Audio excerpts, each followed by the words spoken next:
Amém? Abram suas Bíblias no Evangelho de Mateus, capítulo 16, versículos 21 em diante. Continuando nossas pregações expositivas, sequenciais em cima dos Evangelhos. Nós estamos tratando todos os domingos aqui os 4 Evangelhos, trabalhando desde a encarnação de Cristo e caminhando até a sua crucificação. Então hoje vamos tratar um pouco mais a respeito da vida de Jesus, nosso Senhor, nosso Salvador, nosso Mestre, e aquilo que Ele nos deixa como desafio, como ensino, como instrução para todos nós que somos seus discípulos. Amém? Todos nós somos discípulos de Cristo, amém? Todos nós somos discípulos de Cristo, amém? Opa! Amém? Então, o tema de hoje é Discípulos da Cruz. Pensei em vários títulos para dar para essa pregação, e eu achei a mais hétera essa daqui. Discípulos da Cruz. Amém? Esse episódio, ele acontece logo em seguida àquele episódio em que Jesus pergunta para os seus discípulos, quem eu sou para vocês? Lembram-se disso? Aí a multidão achava que Jesus era um profeta, que havia reencarnado. Elias, Isaías, achavam que ele fosse, por exemplo, João Batista, certo? Outros pensavam que ele fosse alguma outra coisa. Mas chega em Pedro finalmente, e Pedro recebe a revelação, e Pedro fala, tu és o Cristo, o Filho do Deus vivo. Amém? E logo em seguida Jesus fala, não foste vós que tivesses recebido isso por si mesmo, mas isso você recebeu como revelação da parte do Pai. Foi o Pai que revelou a você essa verdade, e portanto ele só pôde confessar isso, que Jesus era o Cristo, porque de alguma forma ele recebeu uma revelação da parte de Deus. E Jesus então fala que sobre os apóstolos, sobre Pedro, ele edificaria a sua igreja, e nós todos, portanto, somos fundamentados sobre Cristo Jesus, mas também sobre a doutrina dos apóstolos. Amém? Certo? Então, só para contextualizar vocês, que é isso que acontece. Logo em seguida, essa confissão de Jesus, a gente vai se deparar agora com esse outro evento. Faltavam 6 meses apenas para a crucificação de Jesus. Jesus estava vivendo já uma contagem regressiva do seu ministério, em que finalmente ia terminar o seu ministério sobre a face da terra como homem. Ok? Faltava 6 meses apenas, então Jesus já estava com isso em sua mente. Então, mais ou menos, nós estamos no mês de janeiro, estava mais ou menos no mês de julho, Jesus enfrentaria a cruz. Então, como já estava claro também na mente dos discípulos, então, de que ele era o Cristo, não havia mais dúvida de que ele era o Messias, certo? Uma vez que Pedro tinha recebido essa revelação, ele então assume isso, realmente eu sou o Cristo, e é sobre essa verdade que a gente vai fundamentar a igreja, e sobre a doutrina dos apóstolos que a igreja vai ser edificada. Portanto, para um novo passo agora, eu tenho para dizer para vocês uma outra coisa além disso. Portanto, eu como Cristo, ele diz, ele começa então lá a partir do versículo 21. Desde aquele momento, Jesus começou a explicar aos seus discípulos que era necessário que ele fosse para Jerusalém e sofresse muitas coisas nas mãos dos líderes religiosos, dos chefes dos sacerdotes e dos mestres da lei, e fosse morto e ressuscitasse no 3º dia. Amém? Então vocês entenderam que eu sou o Cristo, vocês entenderam que eu sou o Messias, então agora deixa eu falar uma coisa que vai implicar nessa realidade. E a realidade é essa, que agora eu vou passar para um novo processo, daqui a alguns meses vai acontecer isso. Eu vou ser perseguido, eu vou ser maltratado, eu vou ser morto, porém eu vou ressuscitar. Ok? Jesus estava deixando isso bem claro para os seus discípulos. Em outras passagens ele já havia deixado isso meio que implícito. Por exemplo, lá em João 2, do versículo 19 ao versículo 22, a respeito da destruição do templo, ele fala assim, olha, destruam esse templo e em 3 dias eu o reedificarei. Aí os caras ficaram meio que em parafuso, achando que ele estava falando literalmente do templo, e ele não estava falando do templo, ele estava falando acerca do seu corpo. Mais tarde, então, os discípulos entenderam de que ele estava falando acerca do seu corpo. Pedro, a partir do versículo 23, diz assim, versículo 22. Então Pedro, chamando-o à parte, começou a repreendê-lo, dizendo, nunca, Senhor, isso nunca te aconteceu. Não é interessante que Pedro recebe uma revelação, ele fala que Jesus é o Messias, ele é o Cristo, e em seguida, quando Jesus fala então da implicação do que é ser o Messias, do que é ser o Cristo, Pedro então entra em parafuso. Pedro simplesmente não aceita isso, e Pedro fala para Jesus, nunca, Senhor, isso não vai acontecer. Então, às vezes na nossa vida é assim, a gente recebe uma revelação da parte de Deus acerca de uma verdade, certo? Você confessa isso com a boca, mas nem sempre você compreende aquilo na sua totalidade. Eu lembro que quando eu me converti, eu sabia algumas coisas de escola dominical, que eu havia aprendido quando criança. Mas há coisas que eu só fui entender e compreender depois de muitos e muitos anos já na caminhada cristã. 10, 15 anos. Tem coisas que eu estou compreendendo há poucos anos. Então, há coisas que você, por exemplo, quando você se depara, à primeira mão, você fica assustado. Algumas vezes você desanima com certas coisas que você ouve, que você entende da parte de Deus na palavra. Havia muitas coisas que eu ouvia de púlpito que aquilo me empolgava, aquilo me deixava super animado, para cima. Haviam coisas que eu lia em livros que eu ficava achando que eu era o Superman, que eu era o Todo-Poderoso, que eu podia todas as coisas, certo? Aprendia isso e ficava todo empolgado, até que você realmente vai para a palavra e você lê a Bíblia, e você realmente olha para a Bíblia, unicamente para a Bíblia, e aí você vê que aquilo que você acreditava não tinha nada a ver com aquilo que você havia lido ou ouvido da boca dos outros.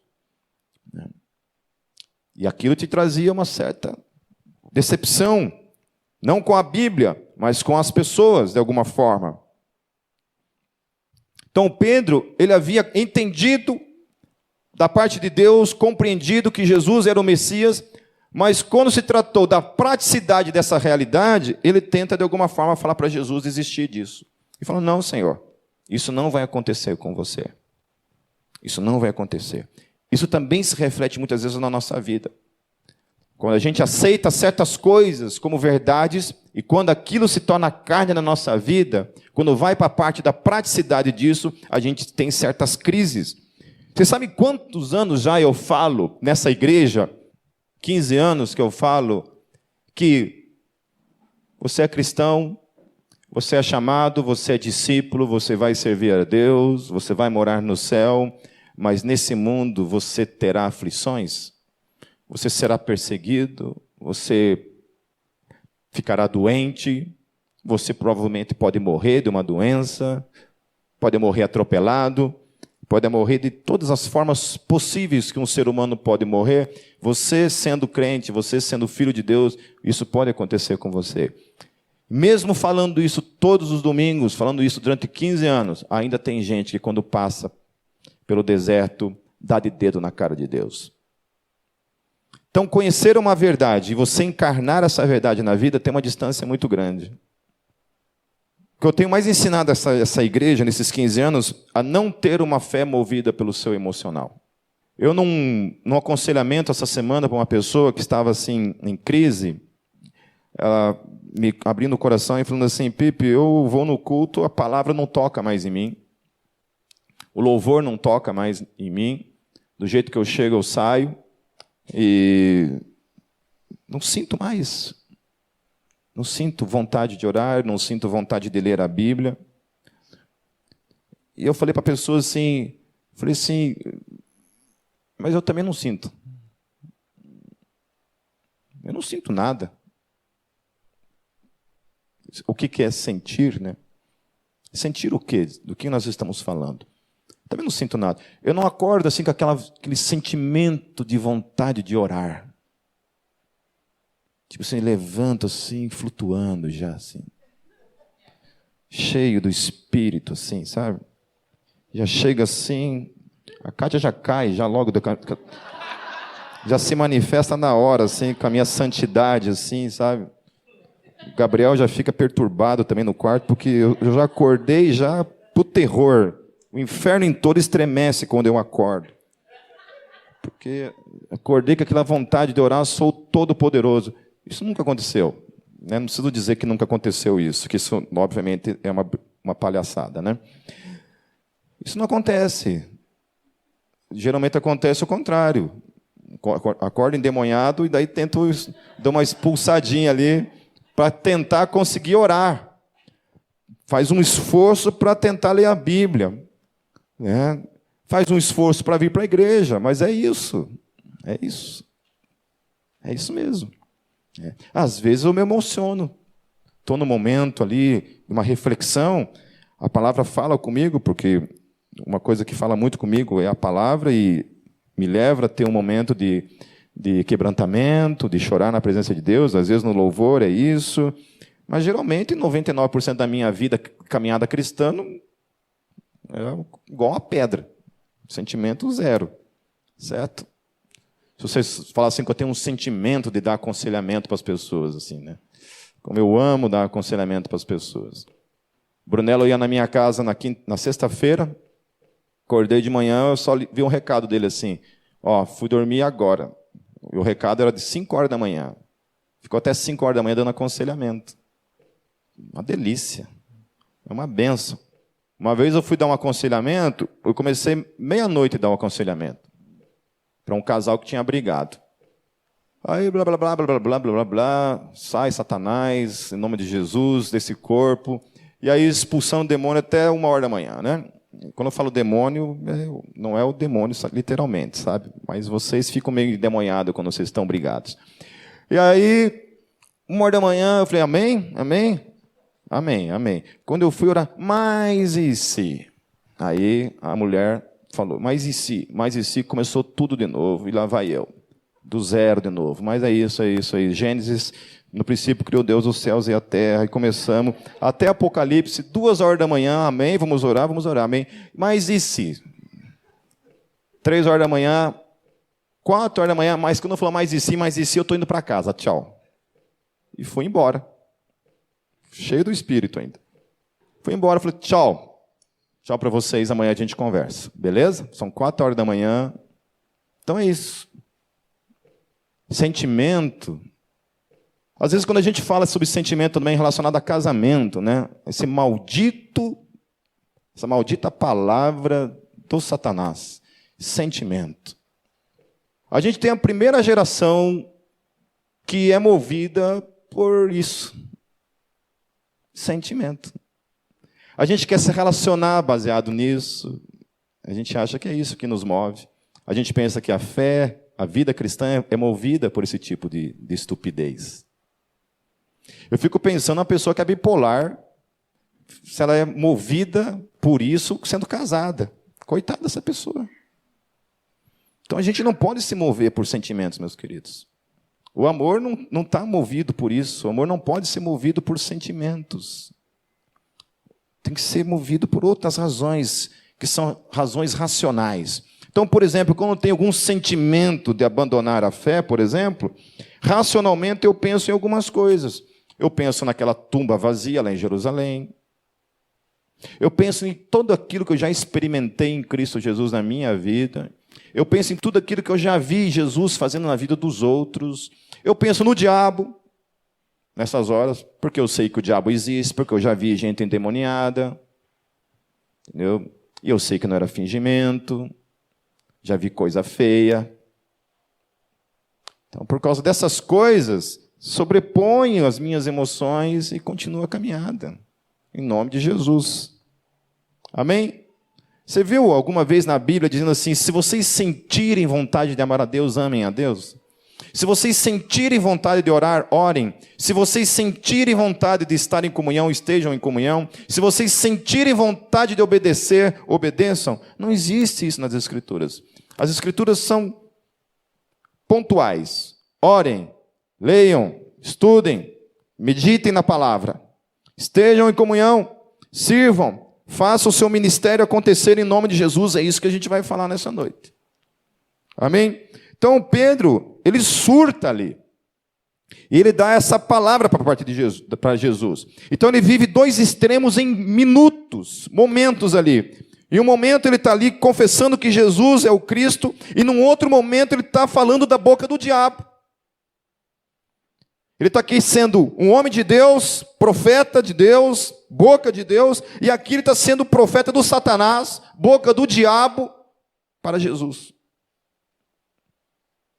Conhece gente assim? Conheço um que eu olho todo dia nos espelhos e vejo ele. Eu sou assim. Tem hora que eu sou boca de Deus, daqui a pouco eu sou boca do diabo. Na nossa humanidade a gente vivencia isso.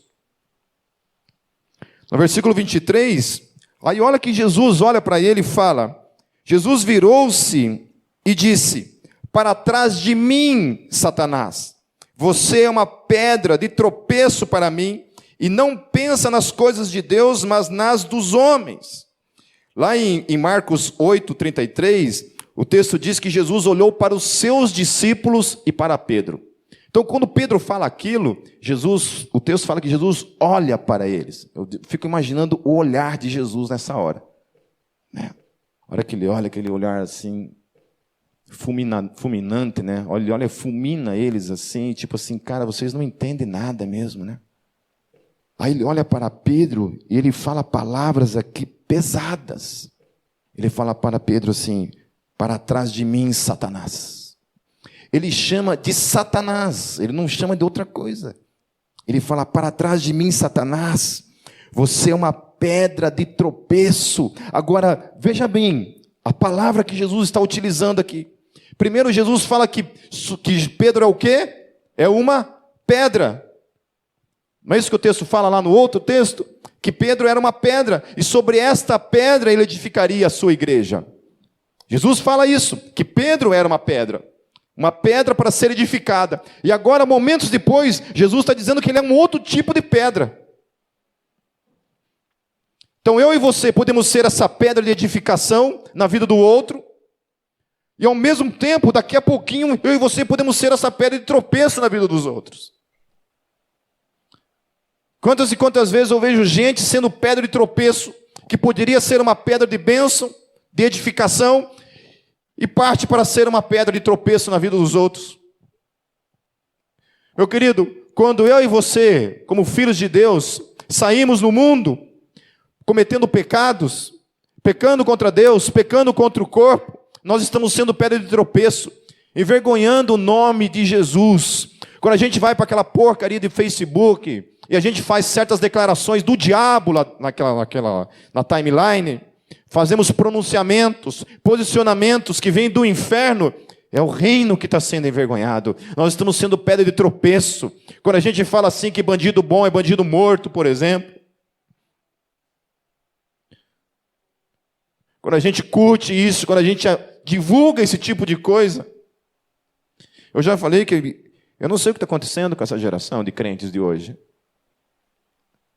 A gente não tem mais a capacidade da reflexão, de parar, de pensar um pouco assim, cara, se eu falar isso, antes de eu falar esse tipo de idiotice, eu tenho que pensar na palavra, nas escrituras, o que isso vai causar. Quando esse cara agora levou essa facãozada, eu me neguei a comentar o assunto, não tenho o que comentar, foi uma fatalidade, uma infelicidade, dá a impressão que o cara não é humano, e que a gente se regozija quando um cara desse leva uma facãozada. Eu estou dizendo que eu sei discernir o humor, mas ainda assim, tenho lugar para isso. Mas, meus queridos, eu vi gente falando coisas que cara, como é que você pode falar isso?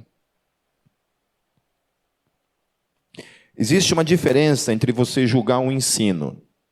Eu posso chegar e falar o nome desse cidadão e falar assim, isso daqui que ele está dizendo não é bíblico. Isso daqui não é bíblico. Isso aqui está falando da parte de Satanás. Isso aqui é heresia. Isso aqui não é bíblico. Outra coisa diferente é eu falar assim, eu quero que você se lasque. Eu queria que a facãozada tivesse tido mais êxito. É diferente.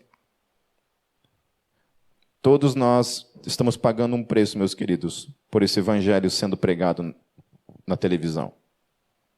Se vocês querem que esse evangelho pare, ore, que a tua oração pode muito em seus efeitos.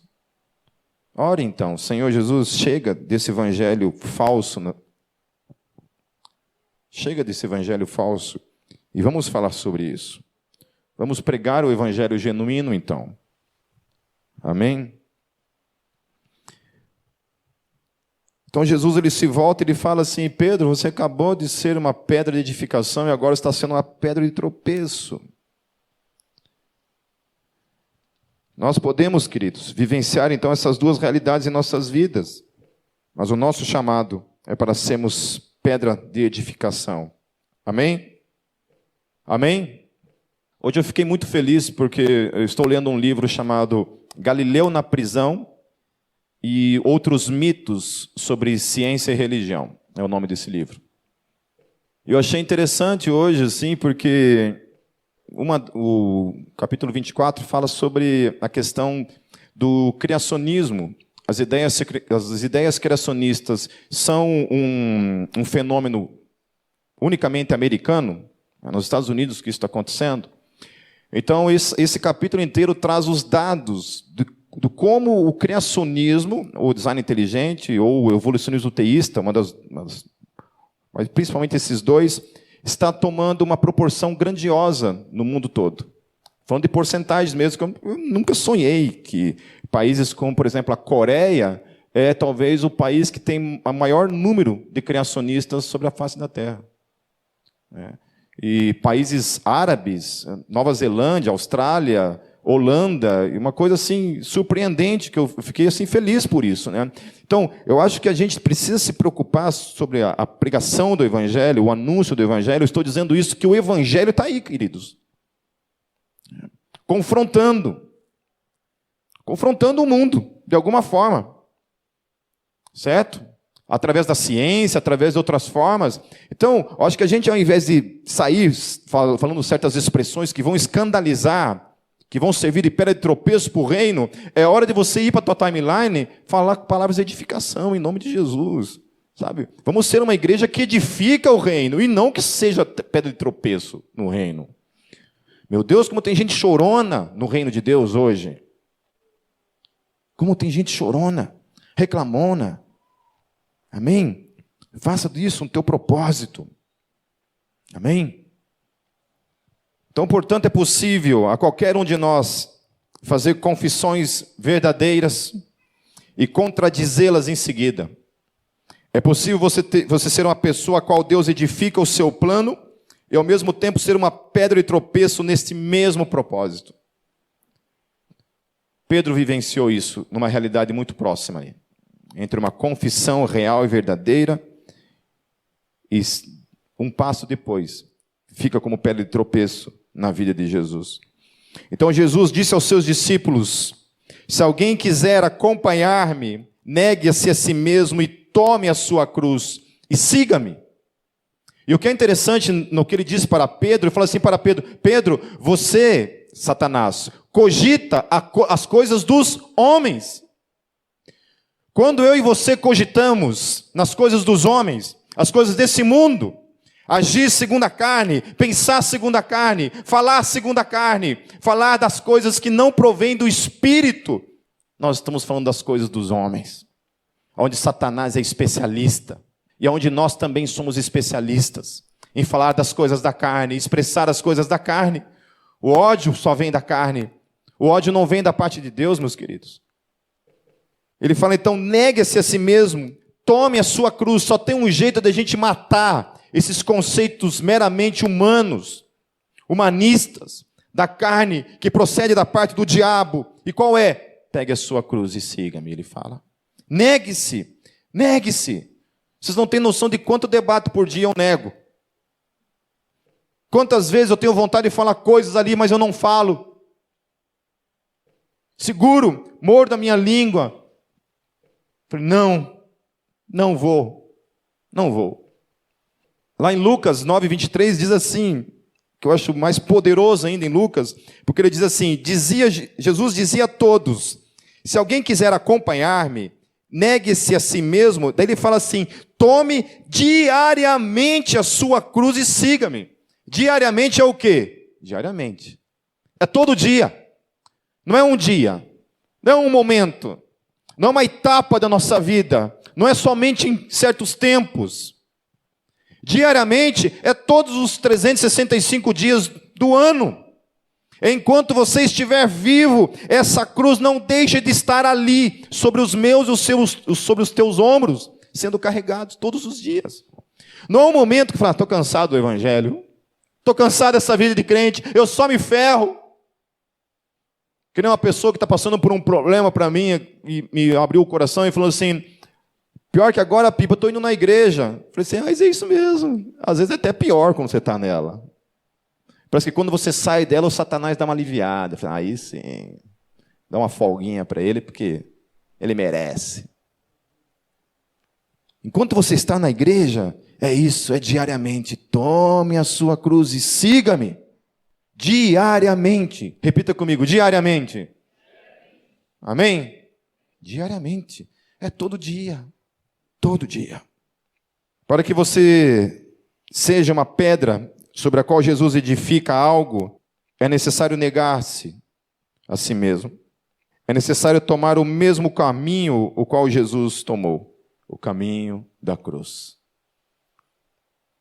Nós estamos no mesmo caminho, não é diferente para nenhum de nós. Jesus nunca disse assim, pode deixar comigo que eu vou fazer tudo por você. Esse caminho eu percorro por você. Ele falou, você quer me seguir? Lembra quando eu perguntei agora há pouco quem aqui é discípulo de Jesus? Todos vocês empolgadamente levantaram as mãos. Então, se você está levantando a mão baseado num movimento emocional, isso aí não vai resistir a nada. Agora, se o teu levantar nas mãos é um ato racional por meio da fé de que você está em Cristo e que, portanto, há um preço a ser pago consciente todos os dias para ser um discípulo de Jesus, bem-vindo a essa caminhada. Porque essa caminhada é a caminhada da cruz, em direção à cruz. É para lá, nós estamos focados na cruz, carregando a nossa cruz e indo, caminhando essa vida de cruz. Nós não anunciamos somente uma morte de cruz, porque Jesus não viveu somente uma morte de cruz, Jesus viveu uma vida de cruz. Eu ficava pensando nesses 6 meses restantes, ele pensando nisso, que daqui a pouco ele teria que enfrentar a cruz. Romanos 8:36 diz assim, meus queridos, eu quero que vocês repitam comigo.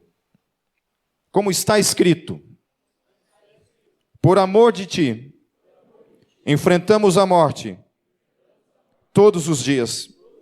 Somos considerados como ovelhas destinadas ao matadouro. Amém? Amém. O texto fala o quê? Por amor de ti, enfrentamos a morte quando? De vez em quando? Todos os dias.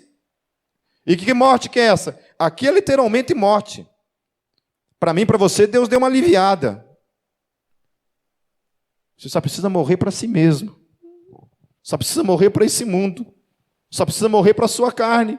Só precisa morrer para os seus desejos, para as suas vontades. Só isso.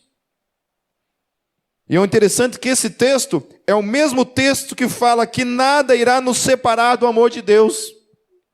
O texto está dizendo que, portanto, aquele que é nascido de novo, que realmente olha, sabe que não há nada que vai separar do amor dele, é esse que vivencia uma vida diária de morte diária, que acorda todos os dias mortinho, porque precisa morrer para si mesmo, precisa morrer para esse mundo, precisa crucificar a sua carne todos os dias na direção da vontade de Deus para a sua vida, sem a qual ele será consumido pelo pecado, por esse mundo, porque as coisas estão cada vez piores, meus queridos. Cada dia que passa, a moralidade tem se degradando todo dia. A gente vê as famílias sendo destruídas, a gente vê o evangelho sendo deturpado, a gente vê pessoas e mais pessoas desistindo do evangelho, porque não tem suportado viver uma vida de cruz, ou porque pensa que de repente o evangelho é possível ser vivido sem uma vida de renúncia diária. Quando você vive um discipulado de cruz, ninguém pode te separar do amor de Deus. Quando você não vive um discipulado de cruz, isso implica que você nunca conheceu o Senhor Jesus. Por isso que é necessário aquilo que Paulo fala em Filipenses, no capítulo 2, nos versos 5 a 11. Paulo chega e diz assim: seja a atitude de vocês a mesma de Cristo Jesus, que, embora sendo Deus, não considerou que o ser igual a Deus era algo a que devia apegar-se, mas esvaziou-se a si mesmo, vindo a ser servo, tornando-se semelhante aos homens, e sendo encontrado em forma humana, humilhou-se a si mesmo e foi obediente até a morte, morte de cruz. Foi obediente até quando? Até a morte. Sendo obediente até a morte.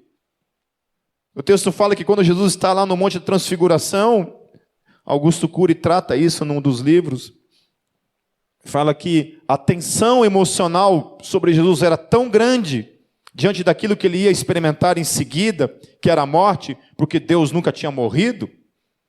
Era a primeira vez que o Deus encarnado ia passar por isso. O texto fala que ele sua, literalmente, gotas de sangue. As emoções dele estão tão intensas naquele momento, que quando ele começa a suar, gotas de sangue. Eu não sei o que é isso, meus queridos. Ele vivencia o extremo do emocional, da pressão emocional, dos medos, porque ele fala assim: Senhor, se possível for, passa de mim esse cálice. Eu não consigo imaginar Jesus, o homem tão poderoso e forte, falando palavras como essa. Isso implica que ele estava vivenciando literalmente, meus irmãos, o extremo do extremo, do medo, nas suas emoções. E ainda assim, o que acontece? Mesmo tendo as suas emoções vivenciando esse momento tão extremo, ainda assim ele continua em frente, e vai e sobe naquela cruz.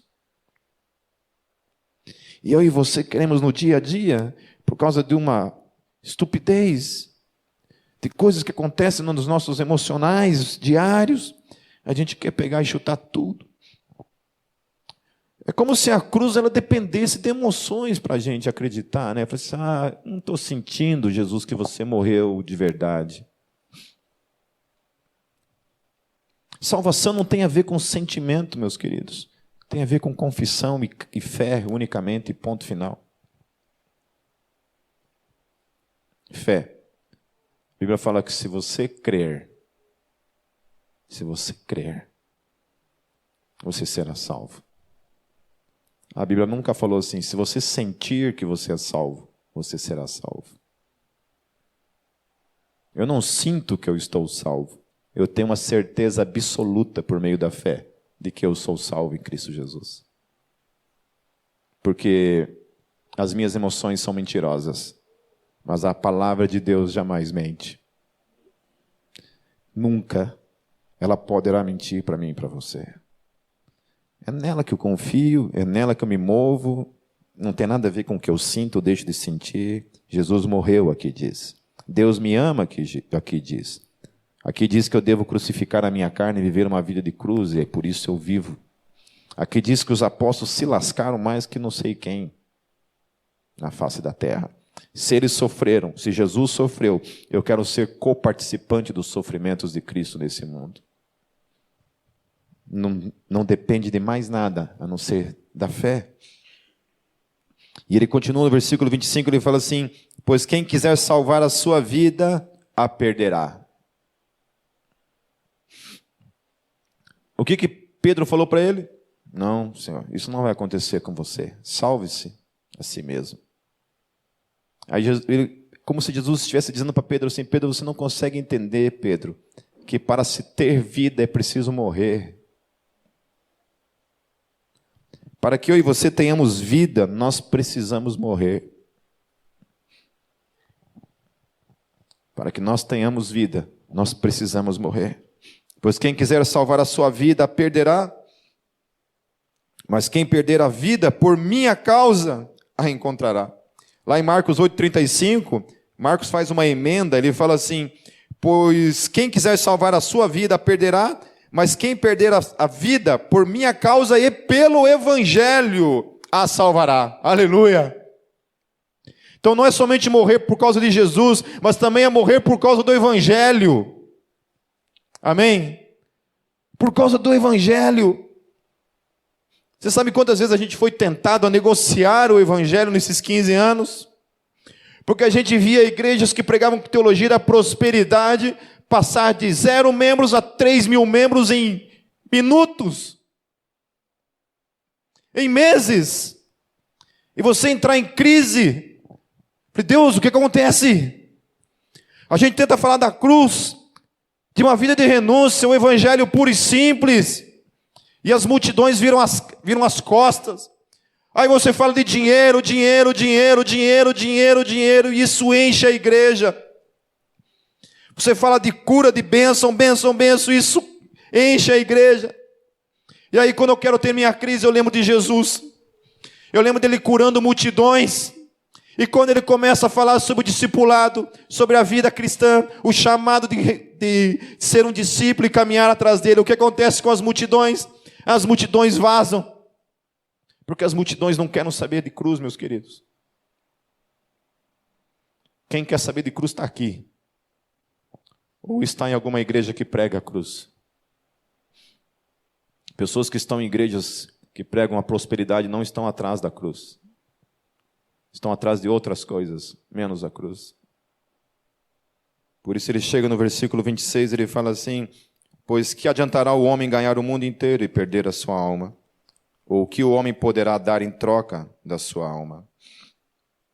Em Lucas 9,25, o mesmo versículo diz assim: pois que adianta o homem ganhar o mundo inteiro e perder-se ou destruir a si mesmo?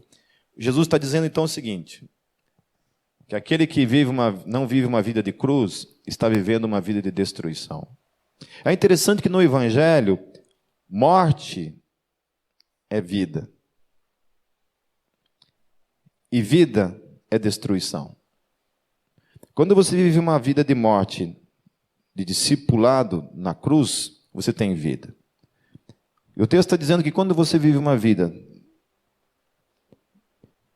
sem cruz, você vive uma vida de destruição.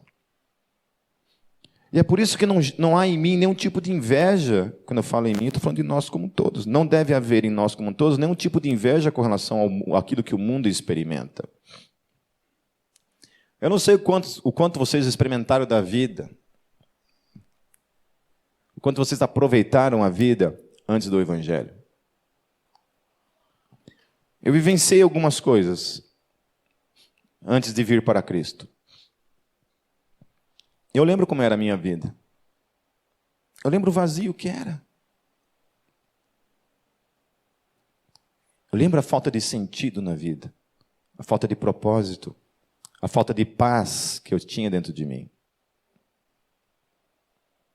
Eu lembro do meu comportamento diário, como é que ele funcionava, como é que ele era.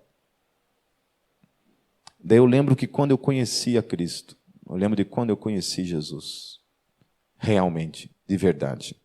Porque antes eu só o conhecia de ouvir falar. Mas quando eu tive uma experiência real com Cristo, onde tudo passou a ter sentido, aonde nada mais daquilo fazia sentido para mim e tinha mais sabor. E agora é diferente. Então, por que eu vou querer novamente viver aquilo que eu já vivi e que não tem sentido algum, que não me enche, não me preenche? Eu lembro que saía nas noites e voltava de madrugada para casa, e quando eu chegava em casa com aquele vazio dentro de mim, um buraco que consumia. E agora não, eu posso ir para casa todos os dias, dormir em paz. E antes de dormir, dizer: boa noite, papai. Eu te amo. Que é o que eu falo para Deus todos os dias. Deus, eu te amo. Eu te amo. Obrigado por viver em mim. Aleluia. Pois o Filho do Homem virá na glória do seu Pai, com os seus anjos, e então recompensará cada um de acordo com o que tenha feito. Marcos 8:38, o mesmo texto diz: se alguém se envergonhar de mim e das minhas palavras nesta geração adúltera e pecadora, o Filho do Homem se envergonhará dele quando vier na glória de seu Pai com os santos anjos. 1 Coríntios 3 diz assim, a partir do versículo 11: porque ninguém pode colocar outro alicerce além do que já está posto, que é Jesus Cristo. Aleluia. Se alguém constrói sobre esse alicerce, usando ouro, prata, pedras preciosas, madeira, feno ou palha, sua obra será mostrada, porque o dia a trará a luz, pois será revelada pelo fogo, que provará a qualidade da obra de cada um. Se o que alguém construiu permanecer, esse receberá recompensa. Se o que alguém construir se queimar, esse sofrerá juízo. Contudo, será salvo como alguém que escapa através do fogo. Vocês não sabem que são santuários de Deus e que o Espírito de Deus habita em vocês? Se alguém destruir o santuário de Deus, Deus o destruirá, pois o santuário de Deus, que são vocês, é sagrado. Vocês são santos, templo do Espírito Santo, cuja única função na minha e na tua existência é viver uma vida de renúncia, de cruz e serviço ao nosso Deus, realizando a obra que Ele tem para a vida de cada um de nós. Queridos, eu tenho medo de no dia chegar diante de Deus e falar: Deus, aquilo que o Senhor mandou eu fazer, eu não fiz. Porque, eu não senti. No dia lá, senti um sentimento, assim, sabe, me impulsionando para isso. Senhor, eu desisti da igreja porque eu não senti, sabe, a igreja está cheia de gente hipócrita. Como eu ouvi, conversando com algumas pessoas lá de São Paulo, falando de pessoas que têm deixado a comunhão lá porque não receberam reconhecimento na igreja. E aí, portanto, se a igreja não me reconhece, eu pulo fora da igreja e fico sem igreja. Querido, se você tem um chamado, se você tem um ministério, cuidado. Cuidado, porque se o que está impedindo você de cumprir o teu chamado é o homem, é a força da carne, a força das emoções, ao invés da fé, de uma vida de obediência, tome cuidado com esse dia. Tome cuidado com esse dia. Estremeça de temor dentro de você, por causa desse grande dia, quando será revelado na nossa obra.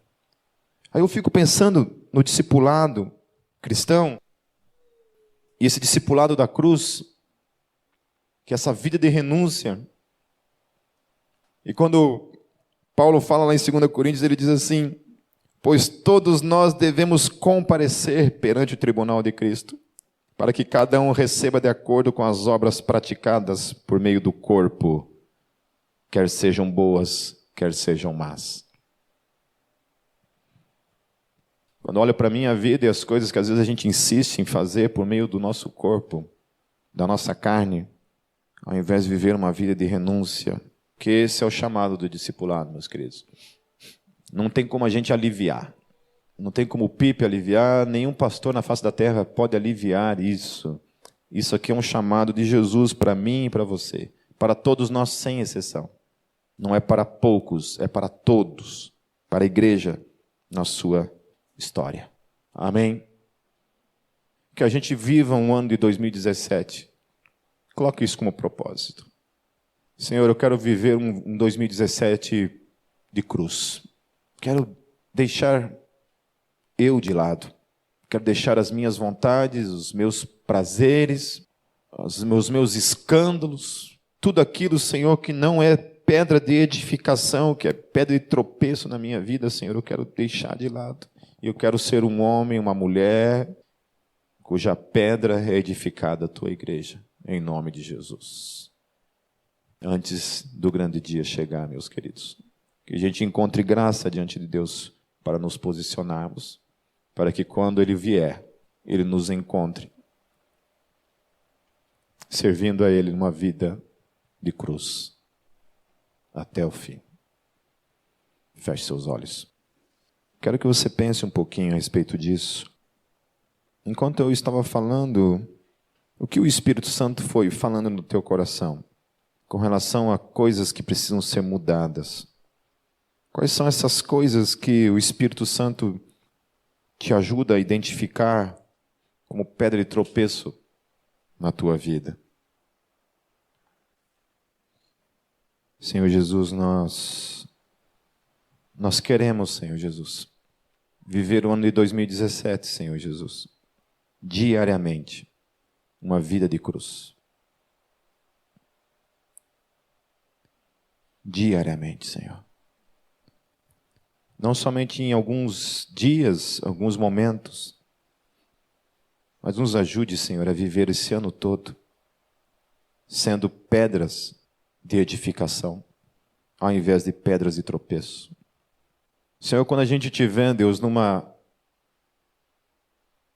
alguma rede social, Jesus, e a gente for falar qualquer coisa, expressar qualquer coisa, que a gente fale coisas que edificam, ao invés de falar coisas que servem de pedra de tropeço. Senhor, nos ajude a sermos sábios, Senhor Jesus, a vivermos uma vida de morte para ter vida, ao invés de vivermos uma vida de destruição. Senhor, queremos ser encontrados naquele grande dia, servindo o Teu nome. Queremos continuar caminhando pela fé, Senhor, independente das nossas emoções. Queremos continuar crendo, firmes até aquele dia. Em Teu nome, Jesus. Amém.